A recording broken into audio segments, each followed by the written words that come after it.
Mundioca, o podcast que fala sobre as raízes do que acontece no mundo.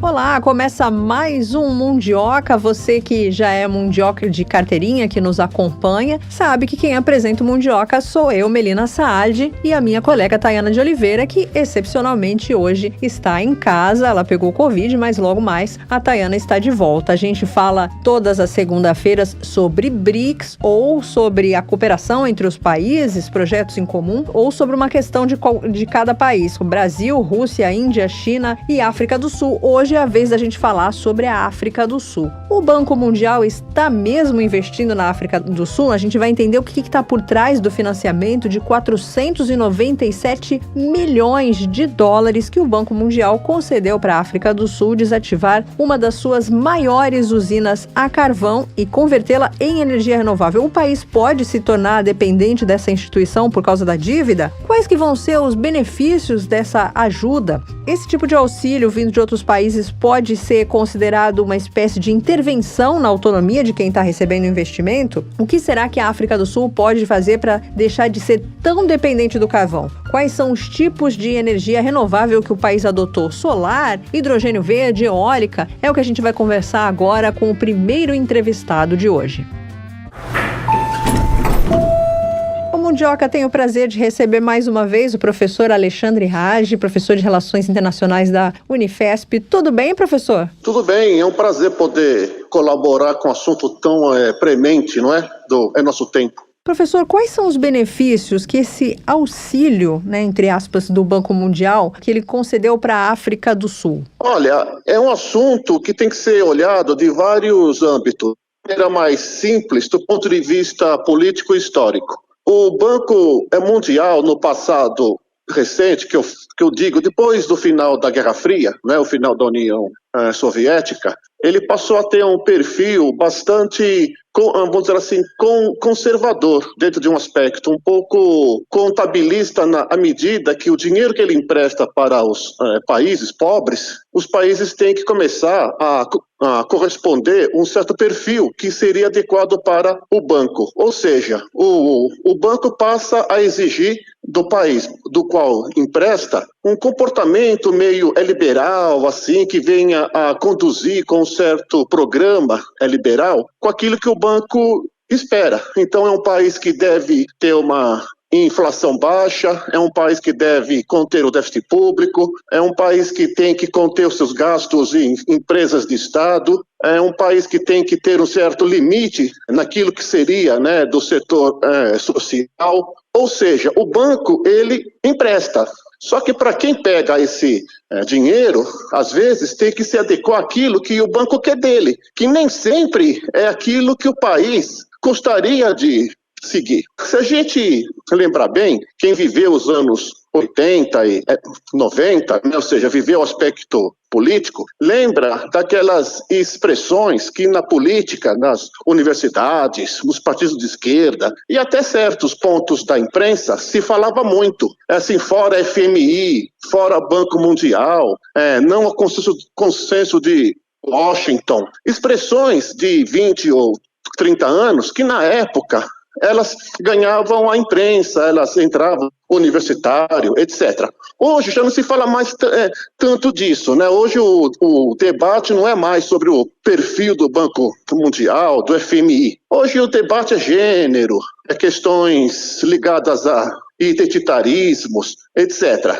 Então, sim, a África do Sul vai pegar esse capital? Ótimo, ela precisa? Sim, é um país que não é tão rico, embora potencialmente rico, porque é um país, um grande produtor de ouro, de ferro, diamantes, etc. Só que é um país que não conseguiu traduzir essa riqueza em propriedade propriamente dita, ou seja, não conseguiu reverter toda essa riqueza em bem-estar, em poder nacional, etc. Então, assim, se o país precisa, ótimo, ele vai lá no Banco Mundial, faz um acordo, enfim, assina um documento. Só que assim, tem que prestar atenção na fatura, porque o Banco Mundial, ele vai, de uma certa forma, pouco ou muito, ele vai querer uma uma contrapartida. Porque, querendo ou não, ele continua sendo banco. Ou seja, se ele empresta dinheiro, ele vai querer esse dinheiro de volta. Né? E para querer esse dinheiro de volta, ele quer garantias. Ele quer que o país se enquadre num perfil em que se espere que sobre o dinheiro, né, que haja um superávit para pagar pelo menos o serviço da dívida. Assim foi com o Brasil, assim foi com quase todo o terceiro mundo, que nos anos 70 buscaram dinheiro tanto no Banco Mundial como no FMI e dava aquela complicação toda, dava todo aquele debate crítico que na esquerda, na época, se falava muito, né? Ou seja, essas chamadas instituições internacionais, elas emprestam o capital, mas depois elas exigem certos parâmetros, elas exigem que os países devedores se enquadrem no perfil que não leve em conta se esse perfil que essas instituições pedem tem a ver com a democracia, tem a ver com direito, tem a ver com soberania. Ou seja, é uma questão de escolha. Professor, e o Banco Mundial, ele tem algum tipo de interesse na África do Sul? Se tem, qual? Olha, o Banco Mundial, de início, ele não tem interesse específico numa área do planeta. O que ele tem é o interesse pecuniário, ou seja, ele aplica o seu capital e quer que o país que o pegou devolva dentro daquilo que foi de acordo. O Banco Mundial, quando ele foi criado, ele faz parte daquele grupo que o pessoal chama instituições de Bretton Woods, não é isso? De 44, junto com o FMI, junto com aquela instituição que antigamente é o que ocupava o lugar da Organização Mundial do Comércio nos dias de hoje, o GATT, né? Então, quando ele foi criado, logo no final da Segunda Guerra, ele foi feito para ajudar a reconstrução dos países que haviam sofrido muito por causa do grande conflito. Ele não era mirado para um grupo de países ou de continente. Ele podia ser específico para a Europa Ocidental, ele podia ser também direcionado ao antigo Terceiro Mundo. Ele cumpriu um papel muito importante nesse período que vai de 45, 50 até 89, 90. Ele cumpriu bem esse papel, né? O Banco Mundial, quando ele foi criado, ele não era conhecido com esse título, Banco Mundial. Eu não sei por que, no passado recente, as pessoas passaram a direcionar essa instituição com esse internacional de reconstrução e desenvolvimento. Eu era aluno na graduação nos anos 80 e a gente falava BIRD. O BIRD isso, o BIRD aquilo. Depois, eu não sei por que, virou Banco Mundial. Não sei se é estilo, se é uma coisa que tem a ver com o Brasil. Mas, enfim, ele cumpria bem esse papel. Ele era um bom investidor em obras de infraestrutura. Esse era o aspecto primordial dele. Ele se direcionava a fazer investimentos em ferrovias, usinas hidroelétricas, pontes, rede elétrica, em todo o terceiro mundo. E também na Polônia, também ele tinha esse papel, não é? Depois do final da Guerra Fria, em que houve todo aquele debate, aquele clima, não é? Do fim da bipolaridade, do fim do grande conflito, e que não havia mais nenhuma outra política, a não ser aquela que seria propagada pelos Estados Unidos, em alguma parte pela Grã-Bretanha e França, deu-se a impressão que o Banco Mundial, ele também mudou.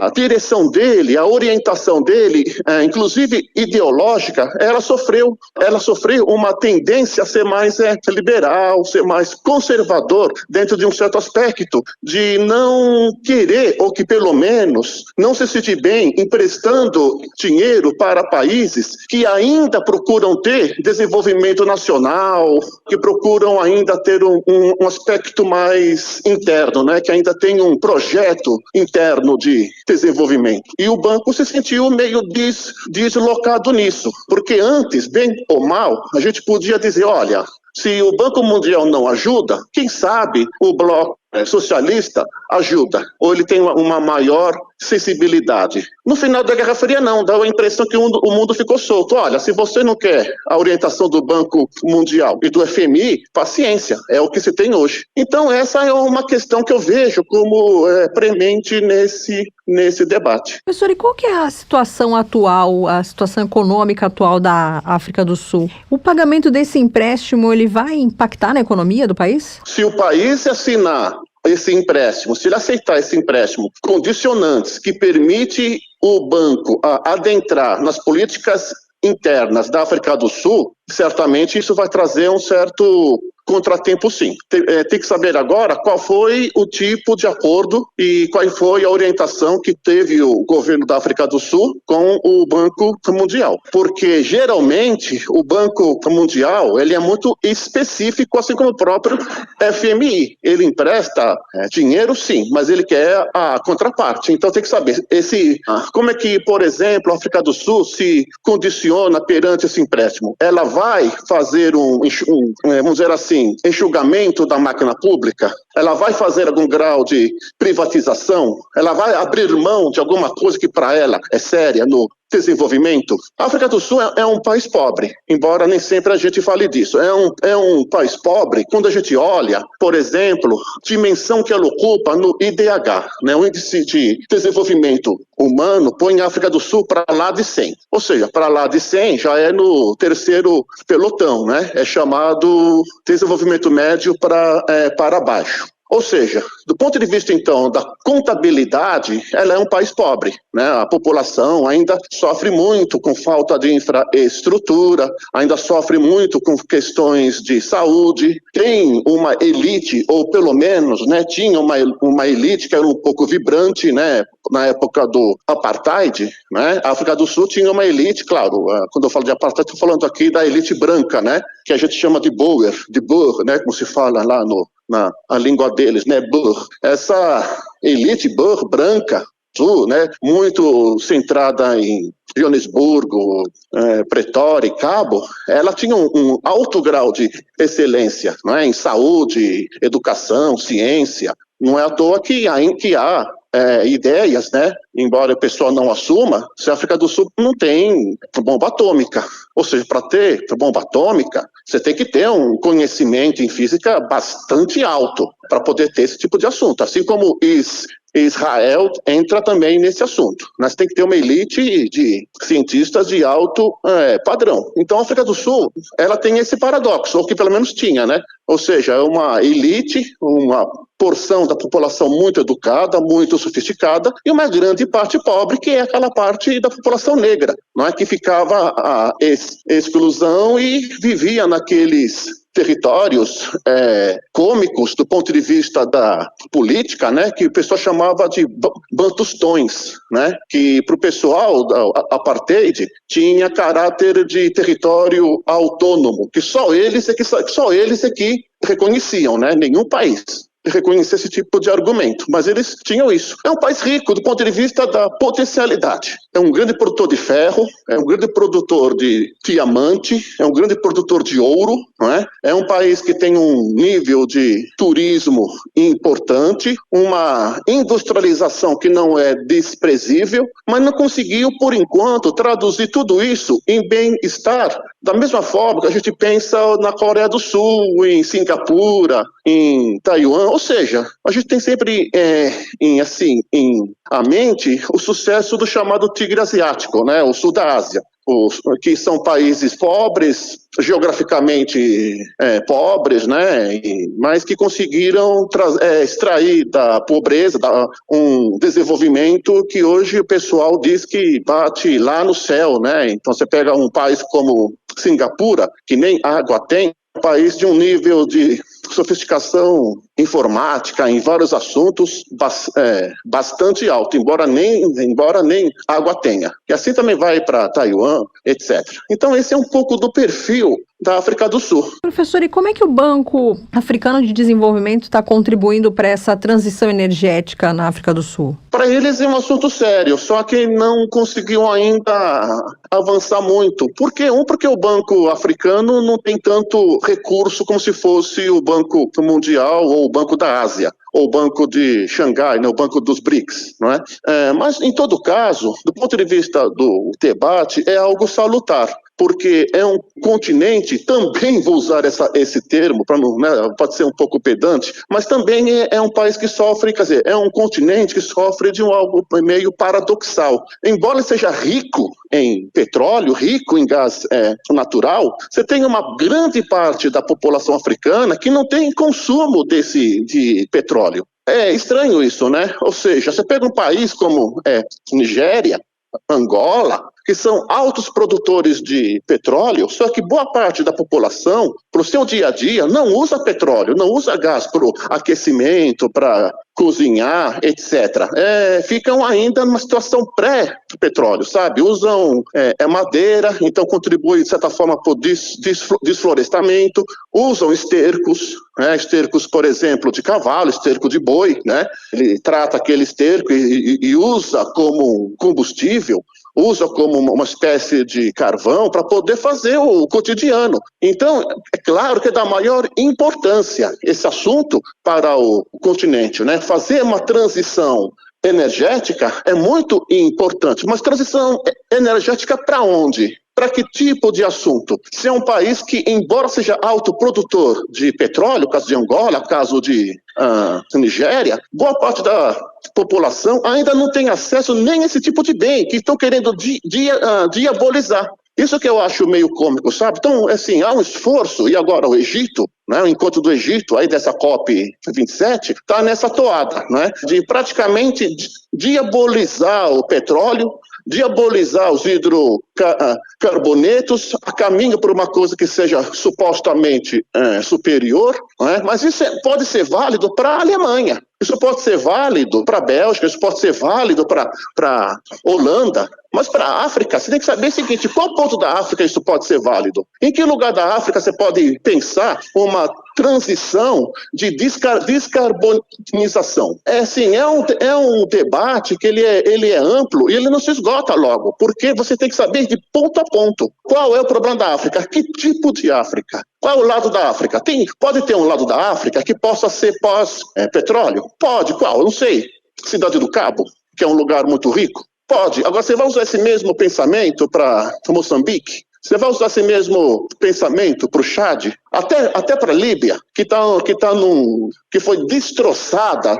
A Líbia também, né? Era até 2000 petróleo e fazia com que esse petróleo fosse direcionado para alguma política de bem-estar da população líbia. Tanto é assim que, se você reparar no índice o IDH de 2008, 2010, antes da entrada da OTAN, a Líbia tinha uma posição de desenvolvimento número 54. Número 54 já é o pelotão da frente já. É aquele país, aquele grupo de alto desenvolvimento humano. O Brasil nunca conseguiu sair do número 75. Às vezes é 7,4, vai para 7,6, mas não sai disso. A África do Sul vai para lá de 100.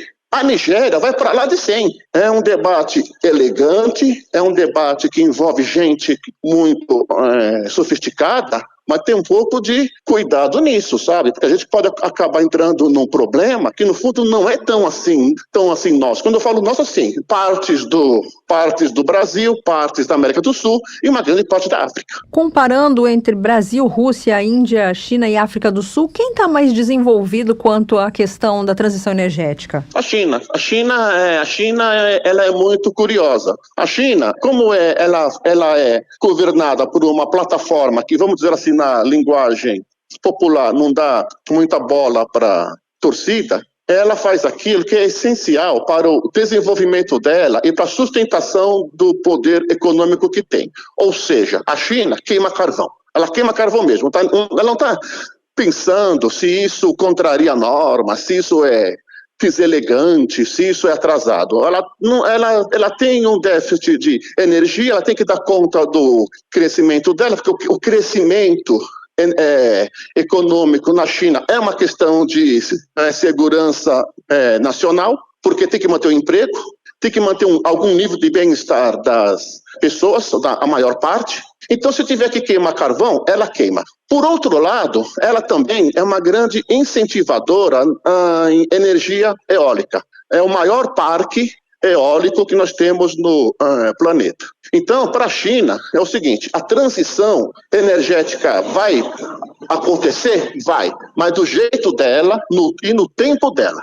E não a partir de ONGs, não a partir de pressões, não a partir de manifestações vindas de fora. É aquilo que o governo da China pensa que é o conveniente e que está no tempo dela.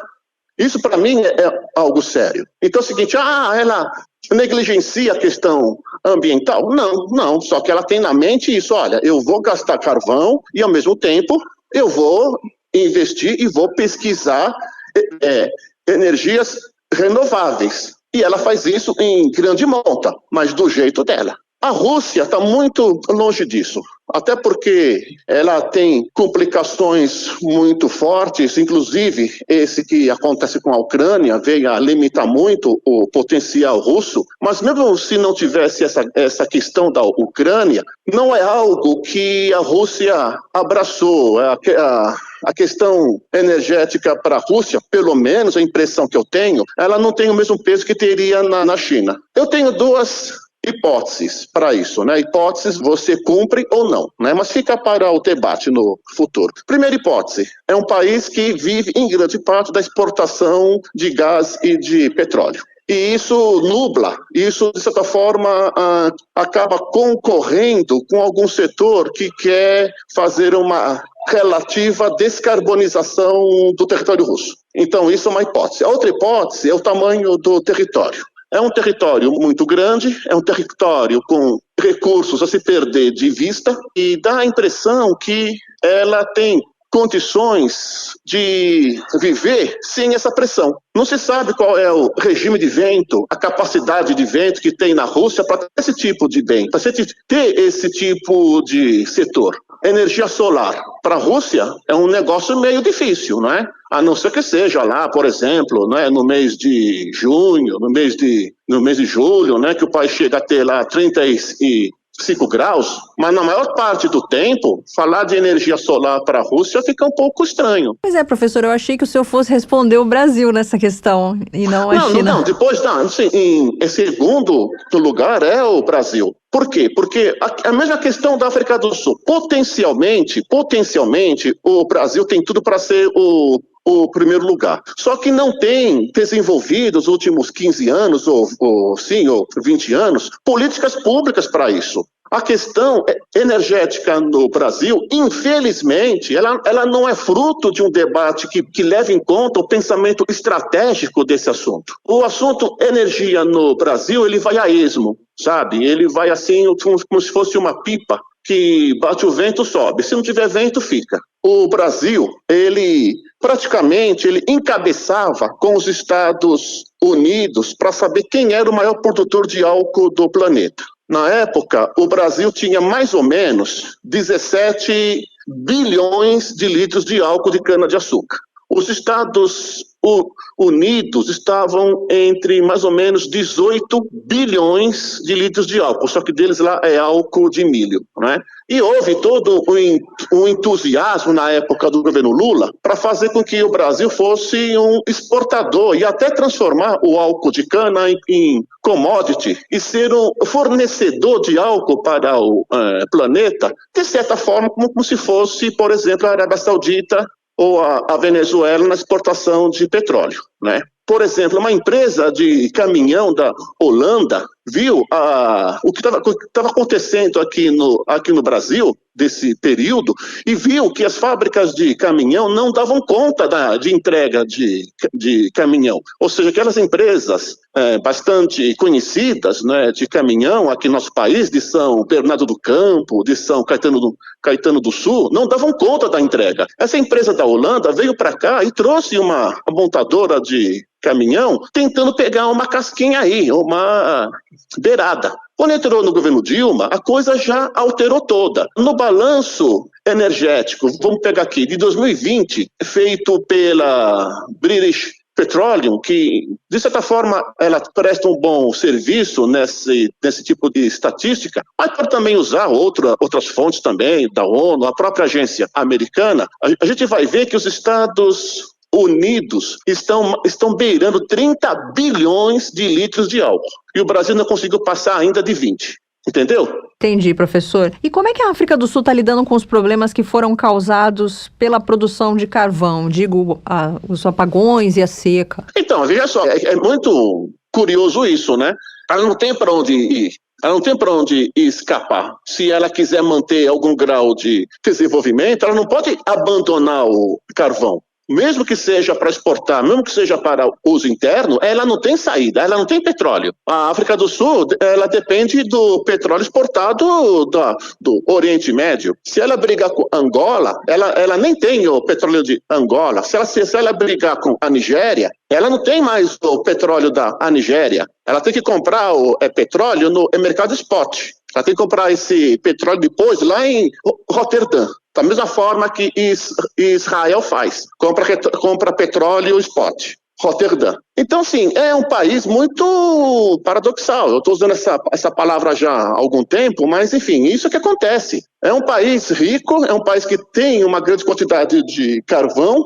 Carvão ainda pesa, carvão ainda é importante, só que se ela abrir mão do uso do carvão, até por condicionantes do Banco Mundial, ela vai dar um tiro no próprio pé. Professor, alguns países, como a Alemanha, estão voltando a usar carvão, né? Isso aí é andar no caminho inverso? Por causa de falhas do pensamento estratégico, e eu acho isso muito curioso, né? Quando a gente fala de pensamento estratégico e de pensamento geopolítico, né? Pelo menos até na história da ciência política, a Alemanha estava no primeiro plano, né? Ou seja, se você quer pensar um país que tem uma formulação para ser uma grande potência, né, para ser um país autônomo, sempre se pensava em Alemanha, enfim, desde o final do século XIX. Os autores clássicos, né, do pensamento alemão já projetavam isso. Agora mesmo, do ponto de vista, vamos dizer assim,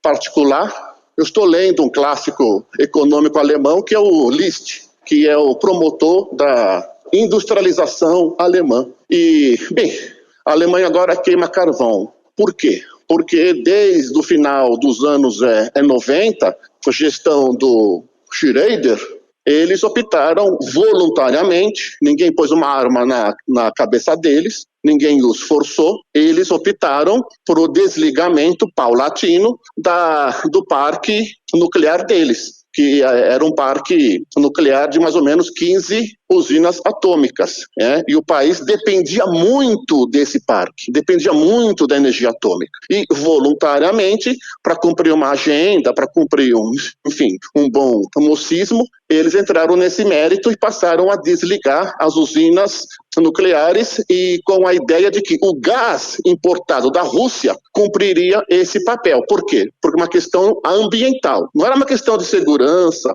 energética. Ou seja, para a Alemanha, a transição energética era ter o gás natural russo como meio para partir de uma outra coisa. Qual seria essa outra coisa? As energias renováveis. E por que faltou planejamento estratégico? Porque não levou em conta o que é a política internacional, não levou em conta as condicionantes da política, não levou em conta aqueles ensinamentos clássicos que a gente pede aqui, quando eu dou aula desse assunto para os meus alunos, não concebeu cenários de contratempos, não concebeu cenários que levassem em conta aquilo que pode acontecer E se acontecer, nós estaremos preparados. E se não acontecer, ótimo, estamos no lucro. Mas se acontecer, já estamos preparados. Um exemplo disso é uma crise bélica entre países, um boicote, uma questão do terrorismo, algo que possa lembrar o que aconteceu em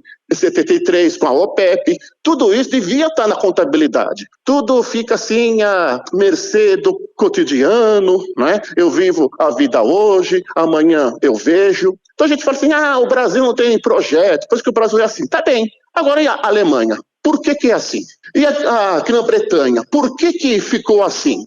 Guardadas as devidas proporções, quem se saiu menos ruim disso tudo foi a França, porque, bem ou mal, ela disse, olha, eu não vou desligar meu parque nuclear, não. A energia nuclear, ela é responsável na França por 80% da energia elétrica na França. Você acha que eles iam entrar nisso? Não é? Por mais que o Macron não seja lá um líder, não seja lá um estadista, como a gente pensa que foi o De Gaulle, não é? Como a gente pensa que foi, em parte, né, que foi o Mitterrand. A liderança europeia, nos últimos 10 anos, ela se infantilizou muito, ela está muito aquém da importância do continente. Tá certo, a gente conversou com o professor Alexandre Raj, professor de Relações Internacionais da Unifesp. Eu quero te agradecer imensamente por ter topado falar com a gente mais uma vez, professor. Eu estou aí, na maneira do possível, se eu tiver conhecimento do assunto, eu estou aí para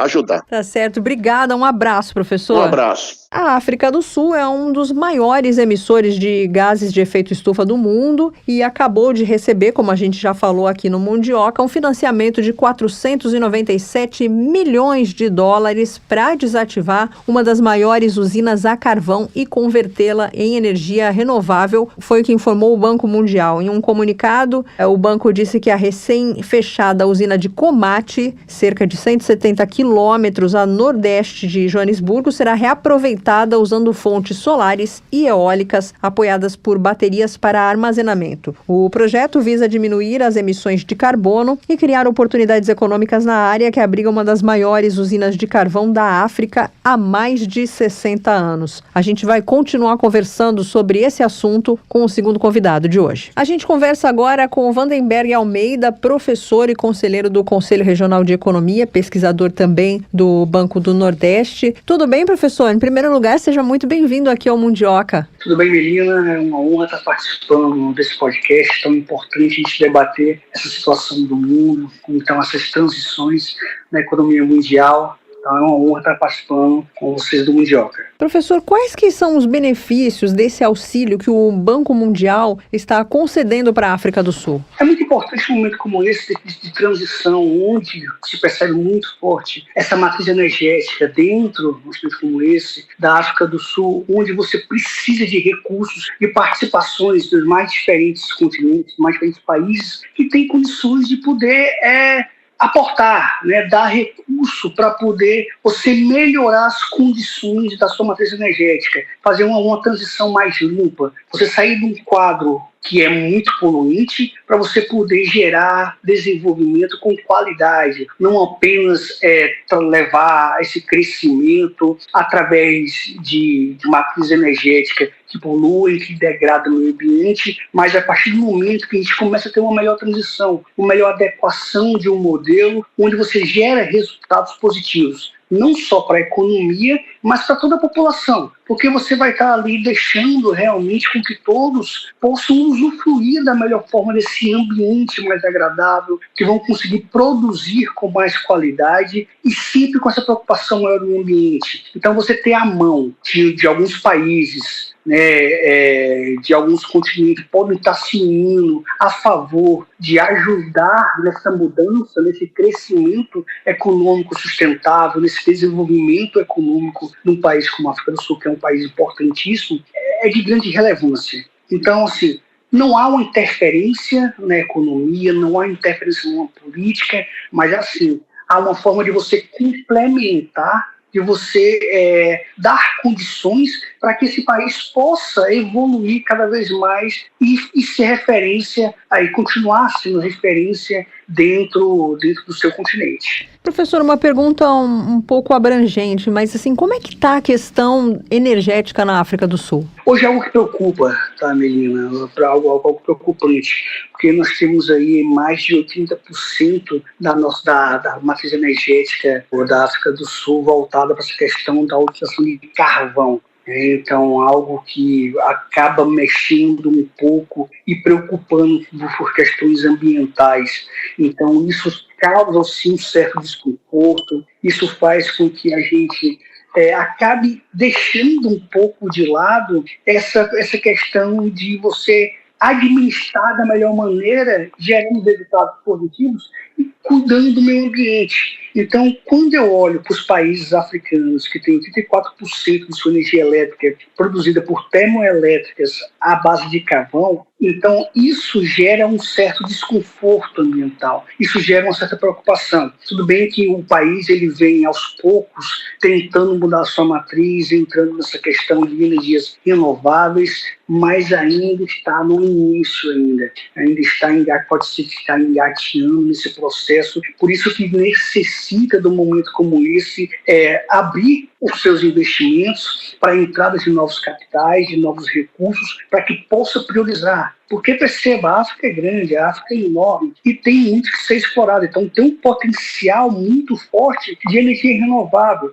que quando se trabalha com a questão eólica, com a questão solar, com a questão hídrica, com as geotérmicas, isso pode ultrapassar mais de 345 milhões, tá, de megawatts. Então, algo que vai triplicar a capacidade daquele continente, algo que vai gerar um resultado mais satisfatório para esse continente africano. Então, perceba que temos que abandonar, a África precisa abandonar esse uso do carvão para poder começar a migrar para essa questão da matriz energética, essa nova matriz renovável, para a gente continuar produzindo, não só produzir com qualidade, mantendo o meio ambiente aí mais sustentável e podendo crescer e se desenvolver cada vez mais. Professor, o senhor falou 34% produzidos por termoelétricas de carvão, é isso mesmo? Isso, nós podemos 84, tá? 84?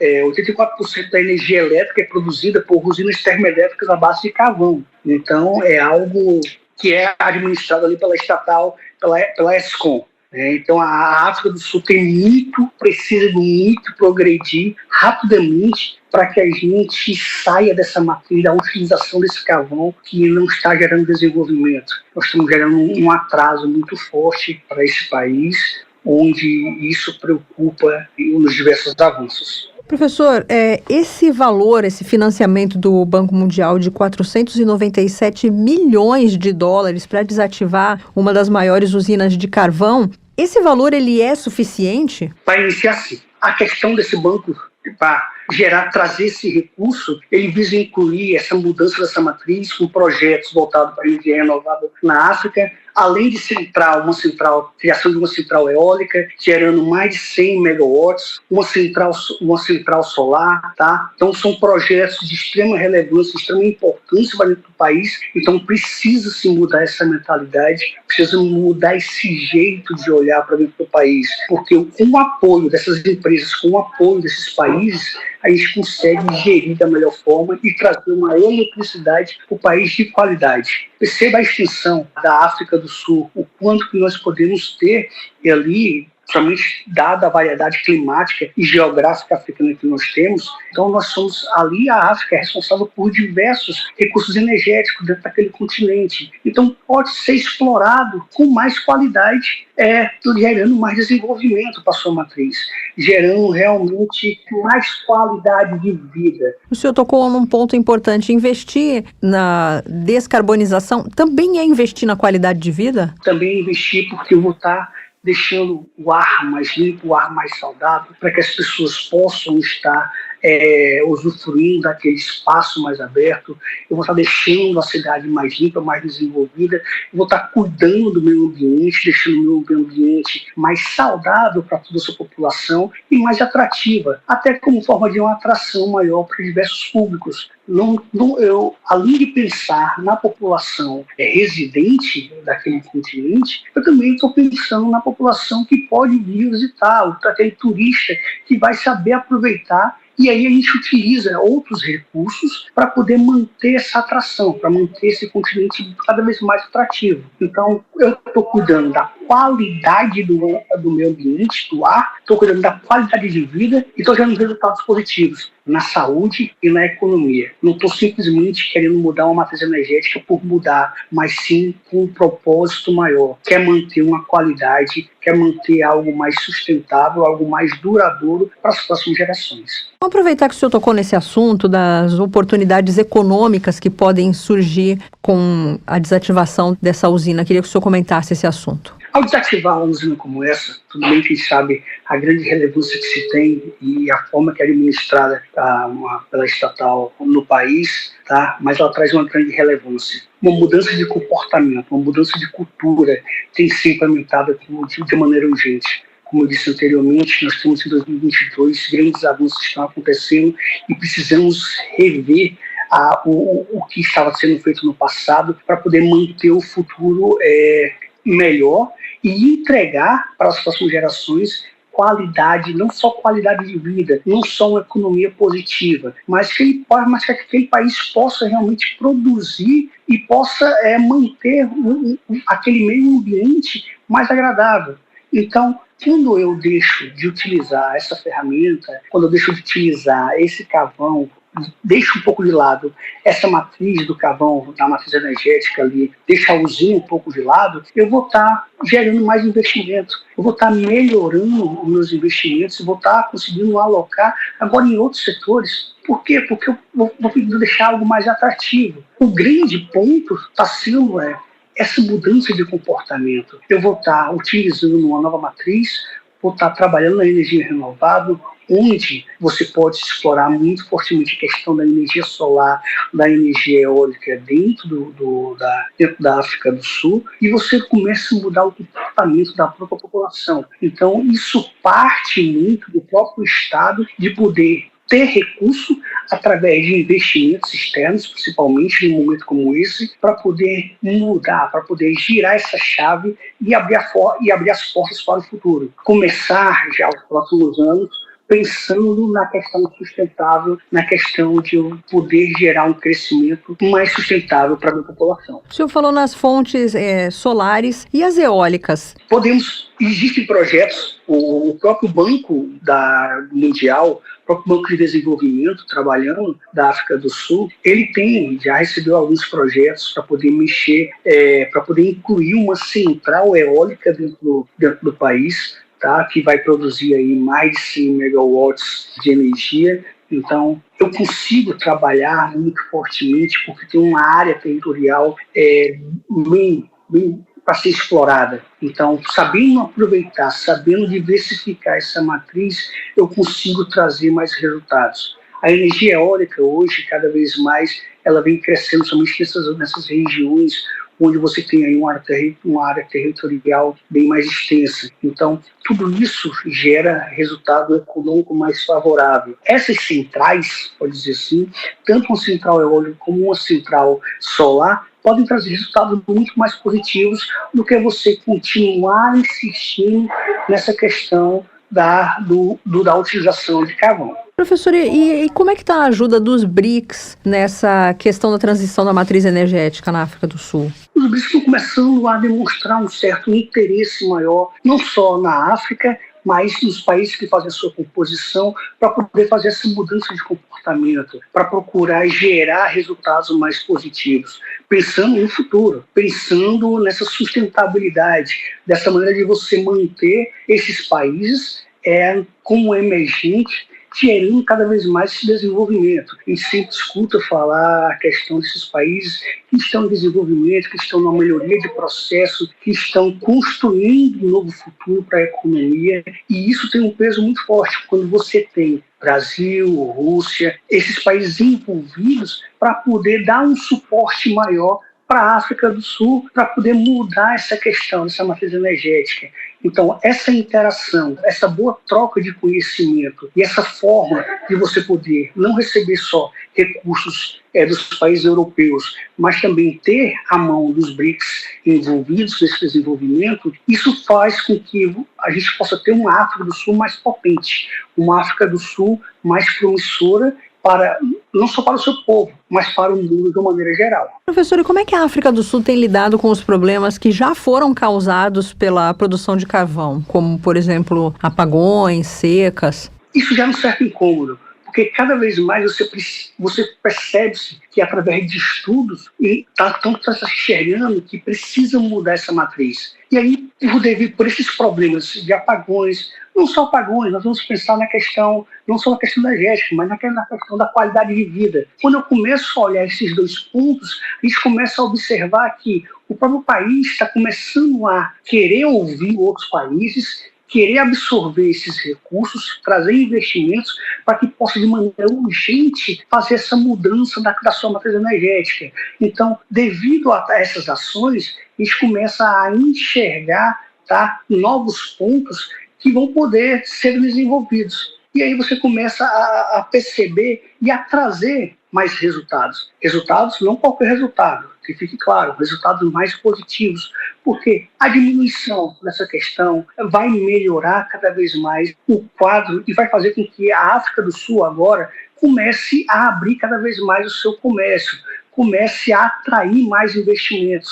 Se hoje eu estou recebendo recursos de países europeus, dos demais países estrangeiros, vou começar a fazer novos investimentos. Então perceba que um item começa a puxar o outro e acaba causando aí um efeito cascata, traz uma cadeia de itens para poder melhorar a economia da África do Sul. Professor, a África do Sul já tinha garantido 8 bilhões e meio de dólares em empréstimos e doações nas negociações climáticas da ONU. Isso aconteceu no ano passado. Esse empréstimo do Banco Mundial, ele vai ser suficiente para fazer com que, o senhor já disse que pode ser um começo, né? Mas ele vai ser suficiente para que o país deixe de ser dependente do carvão? Isso vai ser inicial para a gente poder manter esse plano de transição energética, para que a gente comece a mudar essa cultura.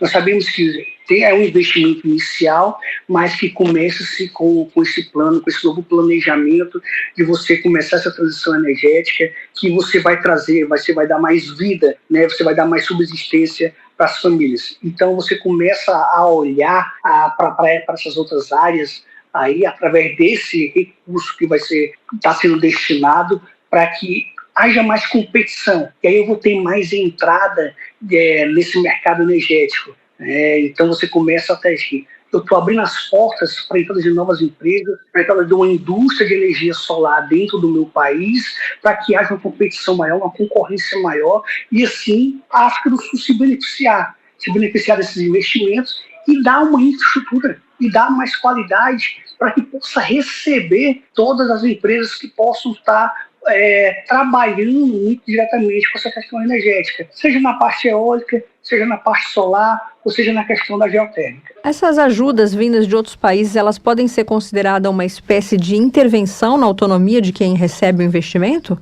O senhor acha? Não. Essas ajudas estão vindo realmente para poder dar um suporte, dar a mão para um país como a África, que necessita de maneira urgente dessa transição energética. Como eu coloquei mais cedo, quando você olha para a matriz e você verifica que mais de 80% da geração de energia elétrica é composta de carvão, nós precisamos realmente fazer com que tenha uma certa colaboração, não vou chamar de intervenção, uma certa colaboração mútua, colaboração de outros países, a fim de melhorar a questão ambiental, a fim de melhorar a questão energética do país, a fim de fortalecer aquele país de uma forma que você vai fazer com que o futuro ainda tenha muito para poder se explorar, para se poder crescer mais de forma sustentável. Se a gente não tivermos essa matriz baseada no carvão, ninguém sabe quanto tempo ainda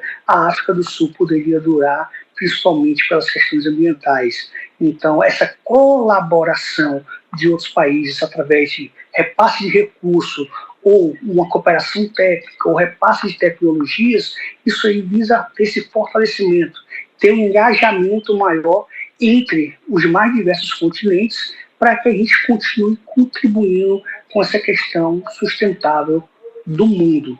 Tá? Então, assim, não olhando apenas para um país, não olhando apenas para um continente, mas olhando para o mundo de uma forma geral, onde todos os países precisam ter estender a mão, ter essa colaboração para que se possa obter resultados positivos. Cada vez mais percebendo essa parte do meio ambiente, começa a ter uma preocupação maior, começa a ter a questão do crédito de carbono, começa a utilizar novas ferramentas, energias renováveis, entre outros itens, a fim de amenizar a questão climática do nosso mundo. E aí, a África do Sul não pode ficar de fora.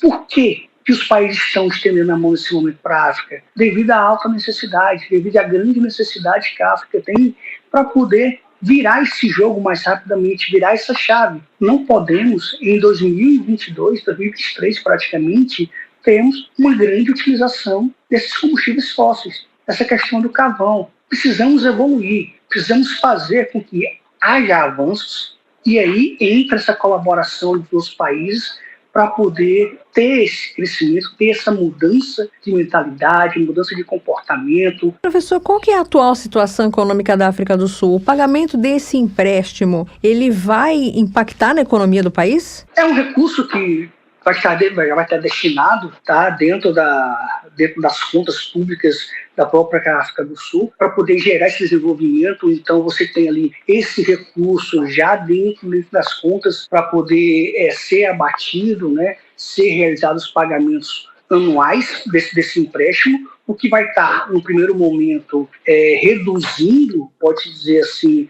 em alguns pontos, mas a tendência é que no longo prazo a gente consiga ter esse cruzamento mais rápido, mais fácil, para o país poder voltar a crescer, voltar a gerar resultados positivos. Não vamos pensar nesse empréstimo ou nesse recurso como uma forma de uma dívida maior para a África do Sul nesse momento. Isso como uma forma de você estar investindo para que você possa colher mais na frente resultados mais positivos. E aí, com certeza, uma melhor administração financeira, um melhor cuidado financeiro das contas vai fazer com que a África possa alocar outros recursos mais facilmente a fim de atender esse pagamento de empréstimo e a fim de manter o seu desenvolvimento, os seus investimentos dentro do país. Então, hoje as condições da África do Sul, elas vão se adequar ao momento desse empréstimo. E como é que o Banco Africano de Desenvolvimento está contribuindo para essa transição energética na África do Sul?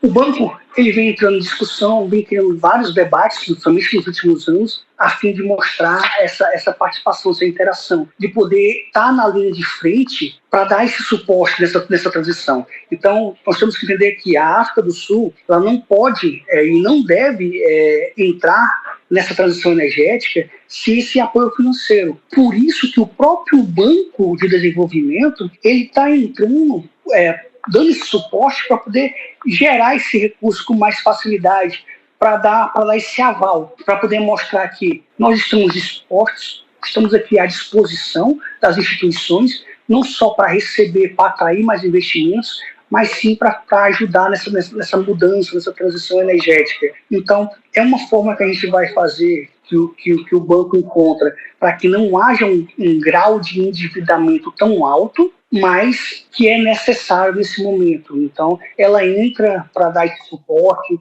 para dar esse aporte no momento de você vai eliminando com o tempo essa questão desse pequeno endividamento. Professor, já falamos aqui no Mundioca, em outro episódio, sobre a questão do hidrogênio verde na África do Sul. Queria que o senhor comentasse como é que está essa produção. Ainda pequena, mas ela está começando a crescer, começando a se desenvolver dentro da África do Sul, porque tem um potencial muito forte para ser explorado.